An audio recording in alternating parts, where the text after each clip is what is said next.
Hi everybody, it's Tom from Vehicle Visionary. I hope you're having a great day. This is the 2023 Honda Accord Hybrid EXL. I'm here at Holmes Honda today. There is a link down in the description of the video for this particular model if you happen to be interested in maybe buying it. Some of you might live close enough to do that. Check that out if you're interested. And in today's video, we're going to answer the question, do you get the right features for a sticker price of $37,884? I just want to let you sit there and think about it for a second, because I know a lot of you are probably turning your head like a dog hearing a new sound saying, that's a little higher than it should be, isn't it? Well, there are some added features that Holmes Honda has added to this Accord that has brought the price up a little bit on that. So you are going to have some added features with the added price. The exterior color on this model, it's not Sonic Gray. This is Urban Gray. It might look like Sonic Gray, but in person it has a little bit darker look to it. It does have the black interior. And if you're one of those people that's saying, you know, I've really been thinking about getting an EV, but I'm wondering, would it be better to get an EV or better to maybe go with a hybrid model such as this Accord that you're showing us in the video today? So here's the easiest way to maybe help you make a decision on that. With an EV, you are purely reliant on battery only. So if you get in a situation where you have a low charge capacity, you're stuck in traffic for a long time, you don't know how long you're going to be there, it's really cold outside, which obviously depletes the charge capacity quicker. If you had this model, you would have the combination of the 2-liter naturally aspirated 4-cylinder and the dual motor electric setup here. So here's what happens. When the charge capacity gets to a certain point, when it gets low enough, the gas engine, the 2-liter, is going to kick on, and as long as you have gas in the tank, enough gas in the tank, you can sit as long as you need to. You don't have to worry about anything, no big deal. You might be sweating and keeping yourself a little bit warmer in the EV from the nervousness of, oh no, am I gonna stall here? Because you can't get a bucket of electricity like you can with gas. So that's the difference. 204 horsepower in this case, 247 pounds-feet of torque. You are also going to have the eCVT, which is a very well-behaved transmission, by the way. And how about those all-important MPGs? You see them right here, 51 city, 44 highway, 48 combined, and 2.1 gallons of gas for every 100 miles driven. For those who are saying, why are the numbers flip-flopped? It should be higher on the highway and lower in the city. Well, that's because when you're driving in the city, you're more likely to be on the electric power than you are on the gas power here with this model. When you're running at a higher speed, higher RPM, you're more likely to be using the 2-liter 4-cylinder that's part of this combination, and that is the reason as to why you see those MPGs, as far as the averages go, flip-flopped.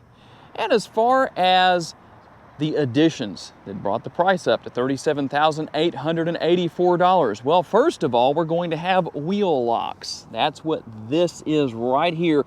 That one lug nut that looks different from all of the others, and there is a wheel lock key within the interior of the vehicle that can be used if a tire ever needs to be changed. That's going to be found right here. Most of the time it's going to be in the glove box, and it's going to be in, well, let's see, usually there's a bag right here, but in this case there isn't. But this is the wheel lock key. That will be inserted into the lug wrench to change the, or to take the lug nut off the wheel lock, and it goes just like this. You'll see that it will slide on there just like that, and there you go, you're in business. Now, what else do we have here? I'll come back and put that stuff back up in just a minute. We also have the splash guards right here, and we're going to have the trunk tray is what it's called. That's what this is right here. That's kind of an insert that covers the carpet right here. And we're also going to have the window tint. And for those who say, hey Tom, what is the percentage of the window tint? Here's what we have. We have 40% on the front windows, 25 on the back windows, and on the rear window back here, we're going to have 12%. And for those who might say, what does that mean? That percentage represents the amount of light that the tint will allow into the interior. And yes, as you can see, before anybody asks, I did put everything back into the glove box. Now, let's take a look at the exterior of the vehicle. You're going to have LED daytime running lights. The lights are nice and bright on this model. You'll also have the active air curtain right down here in this area on both sides of the front bumper. That's one of the ways you get solid gas mileage numbers with this model, because it increases aerodynamics, helps with airflow, reduces drag. That's a good thing. And you have Honda sensing here as well as far as the safety features go: adaptive cruise control, collision mitigation, braking, road departure, traffic jam assist. All of that is here. And obviously the only option here is front wheel drive, at least for now. Maybe one day we'll see all-wheel drive. I know a lot of you say you would like to see that. Well, let's talk about tire and wheel size. We're going to have 225 on the width, a 50 series sidewall. And while I gave you a close-up look earlier when we were talking about the wheel locks, these are 17-inch wheels.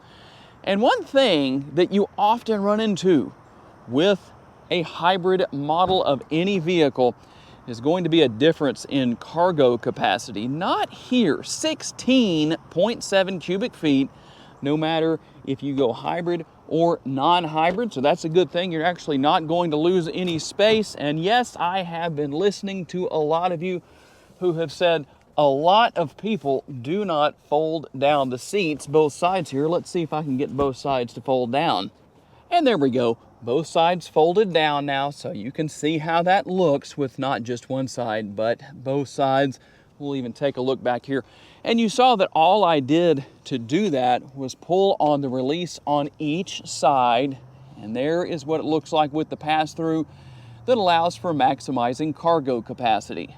And what will your rear seat passengers find? Well, a reasonable sized door bin, a large bottle, or maybe some snacks, or depending on the size of the bottle, a combination of both could fit in there. And here is the armrest. With the size of the doors, it's not quite as large here on the rear as it will be in the front, but just so you know what's there. And you will have the fold down armrest with the cup holders built in. And good news for those of you who are saying, I really want rear air conditioning vents for my passengers and some USB connectivity. Both of those are here. You will have the singular seat pocket back here on the rear of the passenger seat, and the conventional size sunroof. No panoramic sunroof for the Accord just yet. I don't know if we're going to see that down the road. Leave your comments and let Honda know what your preference is. And by the way, we haven't talked about the side view mirrors. Obviously, they're going to have the body-colored mirror caps. I don't have them on right now, but you do have the turn signal indicators built in. They are manually folding side view mirrors, but they are power adjustable, and they do have blind spot monitoring built in. And like I said, you have a larger, not only door bin, but armrest here on these front doors. Well, because the doors are larger than what we have in the rear, you can see the size of the door bin right there increases as well. And here on the EXL trim level, you will have power seats for the driver and the passenger. We took a look in the glove box essentially already when I showed you what we had with the wheel lock key and all that good stuff. But there's what we have. You can see I put everything back like I promised you I did. A little bit of gloss black trim. I don't think that's in a bad place. Probably not going to have fingerprinting issues with that gloss black, or what some call a piano black finish. And then right down here, we're going to have more USB connectivity as far as the options go. Now, there's no wireless charging pad here, but there's also no push button shifter. I know that will make a lot of you happy. Conventional style shifter, there's your cup holders, mode selector, a lot of different features here for controlling different functionality of the vehicle, your power parking brake, brake hold mode, and again, a little more of that gloss or piano black finish. Now, one thing that I know a lot of people ask about, the height of the center console. You can lower the seats accordingly and probably make up for the fact that it does sit pretty low. Could that stand to be a little bit higher? Well, tell me what you think down in the comments section. That likely depends on who you are. Now, you do have a 12-volt power outlet located within the center console itself, quite a bit of space there. And one of the advantages of that being there is the fact that in the back seat, you only have 2 USB ports, but you have seating for 3 people. That means you could potentially run an adapter back there to add that third USB option. You do have the sunglass holder right there. Well, you could use it as a multitasker. You could do quite a few things, put quite a few different items in there if you wanted to. And here on the driver's side door panel, well, it looks the same as what we saw on the passenger side, but you do have some additional functionality here. I think you know what most of that is. And while this model, regardless, comes in under $40,000, I still think that if you're going to have seat memory on the driver's side, well, there's nothing wrong with putting it on the passenger side as well. I know most of the time we see that on higher end vehicles. Would that add a lot to the price? Probably not too much, but just my thought on the matter. You do have the lever right here to drop that and adjust the tilt and telescopically adjustable steering wheel. And we'll hop inside and we'll listen.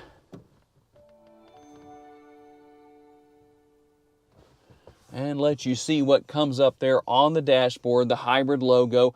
So some animated graphic, just a very small little amount there, but you can see what's there at least that way. So here's what we have as far as the new, updated, fully redesigned instrument cluster goes. Everything redesigned here for 2023 and obviously into 2024. And you can see that when your front lights, your headlights are on, you can see that the illumination is there in front of the likeness of your Accord. And then when you go into drive, the position changes. Kind of a neat little feature there. I know a lot of people probably say, oh, who cares about that? But remember, I'm just showing you what's here. Now, we do have a standard feature here. Not only can you control the headlights and their functionality right here, but you can also use something called the blinkers or the turn signals. And some of you don't know what that is. Some of you do. Now that you know, maybe you can watch my tutorial video on how to use them, especially you Shreveport, Louisiana drivers. Now that flickering effect that you see right there is due to the shutter speed of my GoPro. That is not actually happening in real time. It's just how it works with some of these cameras. Steering wheel mounted controls right here. I think you know what all is going on there. And then we have the lever here for controlling the windshield wipers. And here, what appear to be shifter paddles, well, that's not what they are. They're regenerative braking paddles, maybe regenerative braking adjustment paddles. Boy, that's a tongue twister. At least for me it is. But you can adjust how aggressive that is. And what that is, if you're saying, well, what is regenerative braking? It's using kinetic energy to keep the battery charged in this vehicle. So basically, kind of helping to use energy in motion, so to speak, to keep the battery charge capacity as high as possible with minimal effort, so to speak. I don't know if I explained that perfectly or not, but I think you get the idea. I'm sure there's somebody far more intelligent than I am that can do a better job of explaining it. Anyway, you can see what we have here with the 12.3-inch screen. And yes, once again, unfortunately, we do have that flickering issue. It's just one of those things that happens here. But hopefully you can see well enough to see what's going on the screen. Here is the power flow meter that's going to let you know what's going on with the vehicle.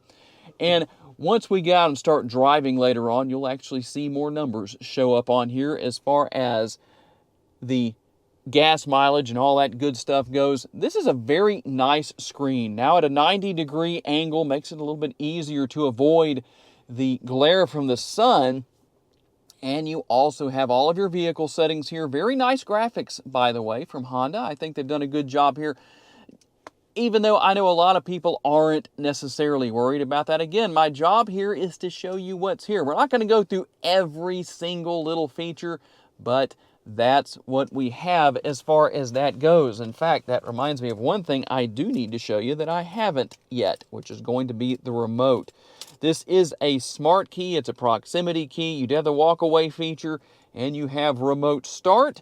That's what the key looks like, or the remote looks like for 2024, or 2023 and 2024. Let's not get too far ahead of ourselves. This is a 23 model, but it's what you have. Now, heated seats, definitely don't need that right now. You do have the dual zone climate control. You can sync those together if you want to. When you go into reverse, you're going to see the multi-view rear view camera. Again, I apologize about that flickering effect, but here are the views. And you can see right here, You have parking sensors on the front and rear of the Accord. And one more thing I did want to show here. What about driving modes? I showed you the drive mode selector right here. Let's talk about our driving modes here. So we're going to have Econ, and then we'll go back up. We have Normal, and we have Sport. You also have Individual if you want to use that. And you can pair your smartphone wirelessly here. You don't need a USB cable to do that. You have Apple CarPlay and Android Auto compatibility. And a bonus for those of you who made it to this point in the video, here is what the interior looks like when it's dark out. Now, I know it's not completely dark where we are, but dark enough to give you a good idea of how things look within the interior of this Accord Hybrid EXL. So this is what we have. You can see we don't have that flickering effect now. So that's a good thing, give you a good view where that's concerned. And something else I can do that I can't normally do. So the headlights are on. There's the low beams. Here are the high beams. We'll go back to the low beams just to show you the difference between the two in case you were curious. And in case anybody wanted to see what everything looks like on the exterior with the lights on. Again, I know we're not in the perfect lighting situation, but this is the best I can do shooting during the day like this. There's what your turn signal indicators look like built into the side view mirrors. And here are the headlights. I'm not going to blind you, just give you a good idea of how everything looks in the dark, or at least partially in the dark. Okay, now that we're out on the test drive, sorry I had to put you in a little bit of a different spot than normal as far as mounting to the sunroof, but with the window sticker being over there, well, that's just the way it goes. And no, that is not illegal for me to drive with that there. I can see just fine. It's not hurting my view, anything like that. So what is it like to drive this Accord Hybrid EXL? Well, one of the changes made for 2023 was the dual motor electric motors. It's supposed to give it a more sporty feeling and make it a little more fun to drive. And I have to say that I think that Honda achieved that. I know that when these models first came out, this 11th generation of the Accord, there were a lot of people that said they did not like the way it looked. But over the last couple of months, I've noticed some of that has changed. And I'll tell you what, this is a fun vehicle to drive, but beyond that, beyond great handling, a comfortable ride quality, and comfortable interior, you also have plenty of power to get down the road, to get up to speed, to do whatever you need to do. The interior is nice and roomy. Plenty of cargo space, so good for road trips. It's a really solid vehicle in a multitude of ways, and while you have the new screen here, the technology remains just as easy as it has ever been to learn or use. So, you know, we've all had to learn all of this at some point or another. So if I can do it, I think anybody can do it. You know, people can say what they want to say about that, but it's really not that complicated. It's pretty simple. You can use what I call the hunt and peck method to learn. And if that doesn't do it for you, guess what? You're in the right place to learn. You're on YouTube watching this video. You can easily watch tutorial videos and rewatch until you know you've got it. Makes it so simple. So everything here, very easy. Now, one thing I know a lot of people have talked about in the past with Hondas is that some of the safety features were a little aggressive. I don't notice that with this Accord. We talked about the safety features that you have here with Honda Sensing. Everything seems to be well balanced, but you can go into the infotainment screen where I showed you earlier and make changes to those features, and you can increase or decrease how they work, and you can turn them off if you wanted to. So there's a lot of different options there, quite a bit going on here. The Accord, very well balanced, plus you get the great gas mileage and all those good things that come with that for those of you who are wanting the best gas mileage possible with your vehicle without going full EV. Okay, I'm talked out pretty much. Your turn to talk. Tell me what you think down in the comments section. Do you get the right features for a sticker price of $37,884 with this 2023 Honda Accord Hybrid EXL? Tell me what your answer is and tell me why you answered the way that you did. I'm curious to read your feedback. I do need to say a special thanks to my friends here at Holmes Honda for loaning me this 23 Accord for the day. And a special thanks to each and every one of you for being kind enough to give me the opportunity to give you a vision for your next vehicle. If you enjoyed this video and would like to learn about additional vehicles you may wish to consider purchasing, check out the video that's on the screen right now, and I will see you there.